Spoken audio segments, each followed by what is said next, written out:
It was day 3 of the Kansas City Chiefs training camp here on Missouri Western's campus in St. Joseph as the team was starting to turn things up a notch. It's been great to get out here, get these days in. We've had 3 really good days of work where we get 1s against 1s, 2s against 2s, 3s against 3s, so there's some competition there. There's also competition at the Chiefs running back position, with Kareem Hunt and a now healthy Isaiah Pacheco for the starting spot. This is Hunt's first training camp with Kansas City since his first stint with the team back in 2018. He's hoping that being here for OTAs, training camp, and just being around this team longer will help his preparation for the season, rather than get signed a few games in like last year. It's going to help me a lot, tremendous. And, to be able to get a full all season and be out here in these, hot boy summer days and, just able to work with the team and eat healthy and stuff like that, so it's a big advantage. The Chiefs' offensive line has gone through a lot of changes. Free agent signee Jalen Moore has been playing right tackle at camp with Jawan Taylor on the PUP list.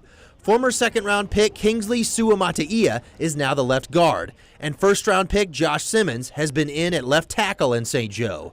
With so many new parts, center Creed Humphrey says this training camp will be key to build the group's connection. I think just getting the chemistry down with the offensive line, so that's why camp's really good for this. You get a ton of reps in, ton of looks against Spags defense, so it's preparing you all for the season. So we're excited about it. We got some really good talent in that room right now, and it's going to breed a really good competition. On the defensive side, fourth-year linebacker Leo Chenal is going into the final year of his contract with the Chiefs. The former third-round pick from Wisconsin made some massive plays for KC as he got more playing time last season.